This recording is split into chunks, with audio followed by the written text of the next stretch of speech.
Joseph Lozadro, the founder of the Lizzadro Museum, was born in 1898 in southern Italy. As a young boy, Joseph developed a love of stones while playing marbles with agates. This childhood game became the foundation for his appreciation of gemstones and a lifelong interest in rocks and minerals. As the son of a cobbler, Joseph learned to appreciate the value of fine craftsmanship. This knowledge would contribute to his passion to craft fine lapidary pieces of his own. This photo of an early 20th century cobbler shop is reminiscent of his father's shop. In 1910, Joseph and his father emigrated to Chicago. Joseph attended school in Chicago and obtained his U.S. citizenship. At age 18, Joseph took a job with Mead Electric Company. This photo shows Mead's retail appliance store in 1921. In 1922, Thomas Mead, the CEO of Mead Electric, pictured here, recognized the loyalty, hard work, and potential of Joseph and fellow employee Edward Hansen, and made them stockholders in the company. When Thomas Mead died unexpectedly in 1929, Joseph and Edward continued managing the company. Mead Electric installed the area's first vehicle-activated traffic signal in Downers Grove, pictured here. During the Depression years, Joseph and his wife Mary traveled to Michigan's Keweenaw Peninsula. The peninsula, with miles of rocky beaches, is an area rich in mineral deposits and the site of a copper boom at the turn of the century. Here, Joseph and his daughter Bonnie searching for agates on the Lake Superior shore. The Keweenaw Peninsula inspired Joseph to begin cutting and polishing the materials he collected. Joseph made connections with locals in the community who helped him learn the trade. He also began silversmithing to set his stones.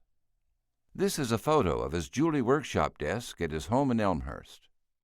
In the 1940s, Joseph acquired his first Chinese jade carving. As a lapidary hobbyist, he enjoyed working with jade and making jewelry to give away. Looking for rough jadeite to make a pair of cufflinks, Joseph found he could buy jade carvings more cheaply than he could buy rough jade.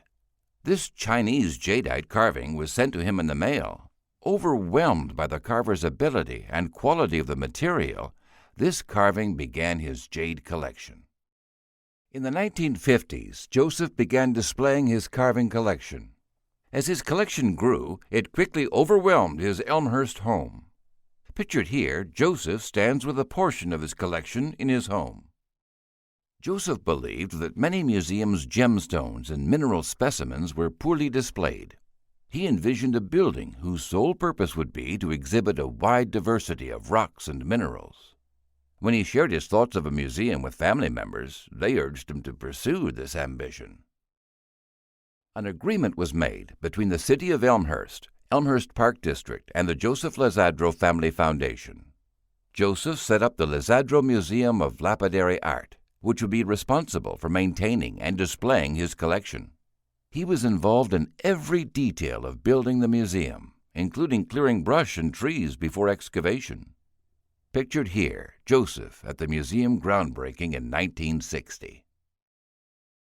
The Lizadro Museum of Lapidary Art was opened on November 4, 1962, with this dedication: to share with others our enjoyment of eternal beauty in gemstones and our appreciation of the art with which man has complemented the works of nature. Joseph was eager to educate both children and adults, setting up a school of lapidary art, first at the museum and later moving to a separate building in Elmhurst. Other local people were excited by lapidary, and together they founded the West Suburban Lapidary Club in 1959. Eventually, the school closed, but the West Suburban Lapidary Club continues to run classes through the Elmhurst Park District. Here, Joseph is demonstrating Cabochon cutting. Joseph and his wife Mary took many trips in the 1950s in search of mineral specimens and lapidary objects to add to the museum's collection.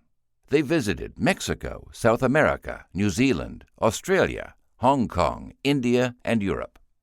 Beautiful mineral specimens, faceted stones, carvings, cameos, and hardstone Florentine and Roman mosaics were purchased for display. Here, Mary holds a coral Chinese guanyin. Joseph passed away unexpectedly on September 27, 1972. The Lozadro Museum stands as a monument to him and his desire to share with others the beauty of gemstones and promoting the study of earth science. On November 12, 2019, 57 years after the initial opening, the Lizzadro Museum of Lapidary Art reopened its doors in a new facility in Oak Brook, Illinois. Joseph's legacy is carried on by John S. Lizzadro Sr. and the Lozadro family to continue to share with others the art of cutting and polishing stone.